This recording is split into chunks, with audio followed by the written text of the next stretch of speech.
السلام عليكم ورحمة الله وبركاته. وعليكم السلام ورحمة الله تعالى وبركاته أخي. الرسينا عجائبات كان سيهمات كم جتا. منا في وبليس خي سرا عندك فدا جزاك الله خيرا. قافتوكو عمر بن الخطاب وصوني في قرتي قم رسول صلى الله عليه وسلم رفاجرني هيدو خبوي رسول لاركي يا عمر مال تاتي جين عمر اسبر مجا دردراتكو خولاتنا ردابتي بويون اركي جين رسول نس دوبا قرتي مجا خنا بردكني مال تاتي يا وبليس خي مال تو كسي بوچي سي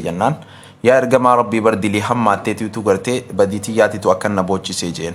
maali diliin teetun gartee dachii fi samii tanarraa huu osoo guddoo taate bar rabbiin siif araaramaa jennaan yaa rasuula rabbii sallallahu alaihi wasallam bar diliin tiyya gartee dachii samiirrallee guddoodha jeen duuba sanbooda gartee duuba diliin tee gartee kurshii rabbii tirra ni caaltii jennaan yaa rasuula rabbii bar ni caaltii jeen hayyee arshiirra ni caaltii jennaan arshiirrallee ni caaltii jeen duuba rasuula rabbii sallallahu alaihi wasallam ajaa'iba duuba gartee wannummaan akka guddoodhaa takka si bochisu sun diliin tun mee maaluma nan dhoysinii naaf himii jeen. Ajaa'iba hayaa duuba rasuulaaf maal deebise gurbaan? Hoggu kana duuba gartee mucaan rasuulli naa himi jee isa gartee gaafannaan irra deddeebi'ee mucaan yaa ergamaa rabbii sallallahu alaihi wasallam an sitti himuu bar dilii tiyya tana nin qaanfadhaa jeen. Humaan qabuuti naaf himi jeen ergamaa rabbiiti sallallahu alaihi wasallam.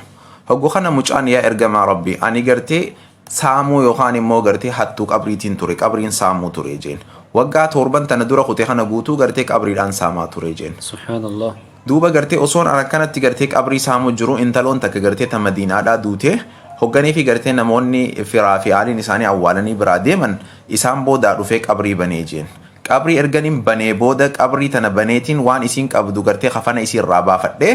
akkasitti gartee biraa bahee jeen osumanti qorraachiin fagaatiin shayxaanii natti waswaase itti deebi'e ammallee laa ilaaha illallah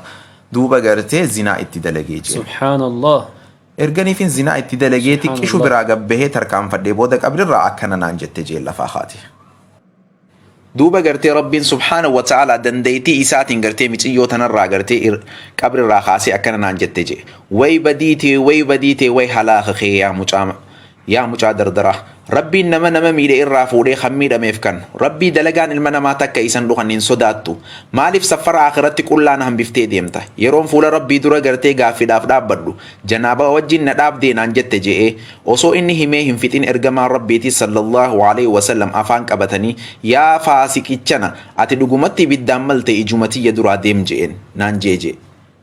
mucaan dardaraa kunis yeroo ergamaa rabbii akkana ja'uun abdii kutatee ergamaa rabbii biraa bahee deeme. Ajaa'iba duuboo sanbooda ergamaa rabbi sallallahu alaihi wasallam biraa ugu deemu eessa dhaqe? Saniin booda duuba gartee erganii fi abdii kutee ergamaa rabbii biraa bahee deemeen booda kara mana isaa galee boohee araarama rabbii isaa kadhataa erganii fi guyyaa 40 tureen booda harka isaa gama samitti ol qabee yaa rabbii kiyya yaa rabbii Muhammad yaa rabbii Aadamii fi Haawaa yoo toobaati jetanirraa qeebaltee jiraatte yoo toobaati jetanirraa qeebaltee jiraatte rasuula rabbiitii fi asaabota hundaa'u naa beeksisi yooniif toobaati jenarraa qeebaluu baatte immoo ammumatti samiirraa ibiddanatti buusiiti asumarratti na gubi na adabii ibidda jahannam san jalaa nagee na baasi jee rabbii isatti gartee boohee kadhate. Saniin booda gartee mucaan kun erga mana galee rabbii isatti boo'een booda rabbiin alayhi salaami jibriil gama rasuula rabbii sallallahu alaihi wasallam erge akkana jeen yaa Muhammad rabbiin nagee siin ji'a nagee sirratti salaammata siin ji'a rabbiin jeen sallallahu alaihi wasallam rasuulli rabbiiti sallallahu alaihi wasallam nageenyi kan rabbiiti nageenyinis isumarraahi boodas gamuma isaati jeen jibriilis alayhi salaami rabbiin akkana siin ji'a jeen makluuqa siituu uume siituu qananiisaa siituu nyaachisee obaasaa siin jeejeen rasuulinis sallallahu alaihi wasallam lakki rabbii anaa fi makluuqa hunda uume kan anaa fi makluuqa hunda qananiisu kan ana nyaachisu kan na obaasutu makluuqa hunda nyaachisee obaasee qananiisaa nuti hundinuu araarama rabbii irra barbaaduudha je'ee deebiseef saniin booda gartee jibriilis alayhi salaami rabbiin akkana siin jeejeen gabricha kiyya dhiifama godheefiitiin jira atis dhiifama godhiif siin jeejeen erga gartee jibriil rabbiin dhiifama godhuu fi gartee rasuula keenyatti himeen booda ergamaan rabbiitis sallallahu alaihi wasallam mucaa dardaraa san nama itti ergee yaamsise akka rabbiin dhiifama godheef takka takkaan itti gahimee isa gammachiise duuba obboleessa kiyya gartee yoonii fi gartee badii fedheen dalaga jettee rabbi irraa fagaatte irra wayyamoo yoonii fi gartee tawbaa deebitee rabbii keetitti boochee irra wayya سبحان الله سبحان الله سبحان الله والله سينان حاجة سيناتنا نعرف أجيب تتكلم هنجرتو سبحان الله سبحان الله سبحان الله رب كن يهدو تكغرالا فدا سبحان الله يا ربي ديتني نورا رمي وبلي سخي سينا كنا نايفو مخن كيتف ربي قبان علمي دان سيهاده بلو جزاك الله خيرا أكل متنا ما سينا هذا جفتي شر قريهون داو رب دلي سانيها أرارمو في سينا خنا نايفو مخن كيتف قلتومي السلام عليكم ورحمة الله تعالى